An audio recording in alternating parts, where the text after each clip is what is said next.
when I was on the board, we hired Peggy Oh, as the executive director. You did. So tell us about that. So where did you find her? Was she in Walla Walla? She was in Walla Walla, and she was active.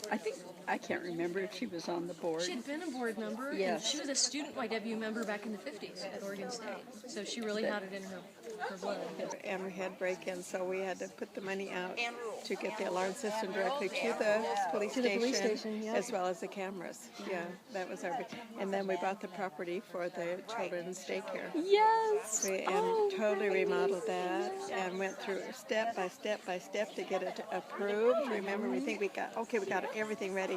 Bring in the inspector. Okay, we got to change this. Remember when we had to put the stairway in the basement? Yes, we thought everything yes. was great. Right, we had to redo that. And then Carol Angel was our cook for the lunches. She made these little tiny hamburgers for the children.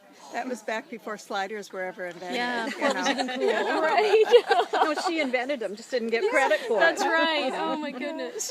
So we accomplished a lot. We sold poinsettias at Christmas time for our big money-making project. My dad used to take me to Exchange Club, and he'd seat me with all of his old buddies. So could you even be a member as well? Yes, yes, you could. And I went to sit at a table where there was a table full of men. They gave me the cold shoulder. Yeah. And somebody said to me afterwards, "Don't sit there. They're the ones who threatened to quit." Well, and I'm sure my dad was at that same table. And, really, and he'd say, "This is my daughter. She graduated from Whitman, and all this sort of thing." But she didn't. Yeah. And then, it's hard to think back on those times, but it's groups like the Y that really make a difference, I think, as far as being the support at the right time. And I was the first woman chamber president, and I would not have had the courage to do that if it hadn't been for the work that Peggy Joe put me through and the leadership things. So In her quiet, efficient, just confident way, Peggy just always, well, you're the same way. She changed so many lives, including mine. No, and I think you are also. I had a good time with that, yeah. I feel like just the handful of stories I've heard walking around would inspire a year of comic sketches. Your dinner was lovely. Who was your caterer? Marty Bray. Oh, he always does a good job, doesn't he? He does a wonderful job. And he's so good to work with, too. Bessie was the Miss Walla. That is some fabulous hair right there. Patsy is in one of your pictures on the invitation. Arlene Marshall. Yes. Not a good time. And you think back before the YW started doing domestic violence work, we didn't talk about it. It was didn't happen in the summer. And now our community talks about it. The annual phone-a-thon is one of our favorite charities, and I really like the phone-a-thon, but sometimes I would get a little mixed up on the relationships people had. So I'll just say what happened in this one. We called one night, and I was so excited because I had some really good progress and good numbers. And while the girls were taking a break, I thought, step up and let's get some calling done now while they were taking a break. So I called and one of the physicians in town, and I wasn't up on who was married to who. And so I called the second wife by the first wife's name. No money there. I was on the board a long time ago, and It wasn't that. it seems like it, and we sold gourmet gifts. Now imagine that. Nancy Butler will know that. Nancy goes back that far.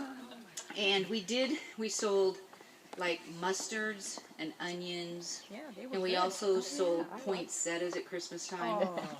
And I would always say, what does mustard have to do with the mission of the YWCA? It's and if they finally said, well, really nothing, and so we no longer do those things anymore. Miss Board changed So I have to add to that.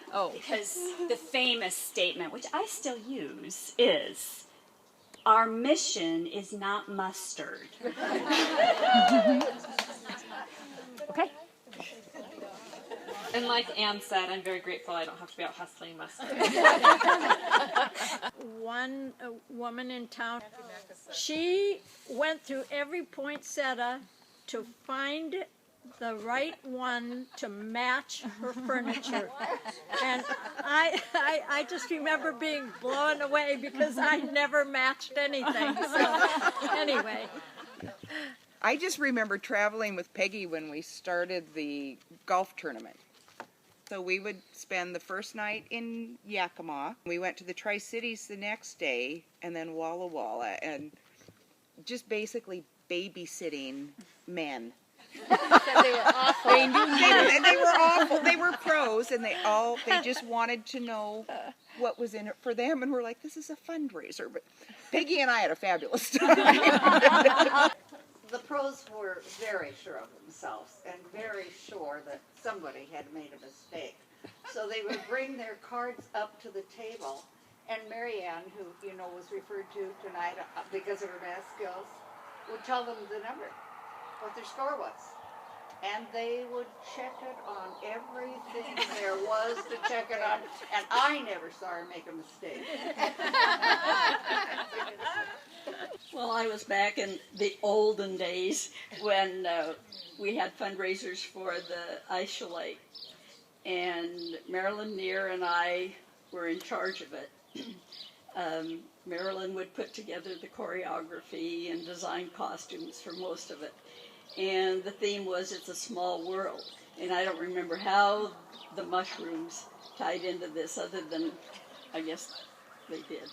But Marilyn made these costumes, and they were kind of gunny sacks that slid over the little kids' bodies, and they were only about this tall. And then we'd all spent hours making these paper mache little mushroom tops. So they get out to skate, but nobody had put eyes in the mushroom. And here were these little kids falling all over the ice and couldn't get up. That's my best memory. I started about why, when we came to the Y made so much difference for us. But for example, when I graduated in '65 from WSU in accounting, they forgot to tell me they don't hire women. And so I didn't really do anything with it until I was on the Y board, and Peggy was my inspiration that I could go back, pass the CPA exam, and be an accountant.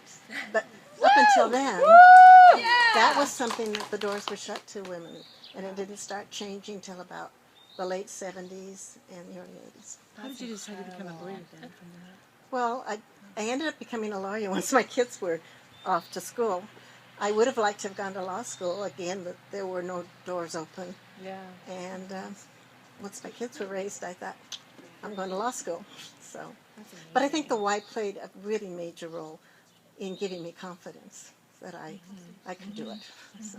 We were talking about how things were back in the day, and when I was in college, one of my goal was to be a band director.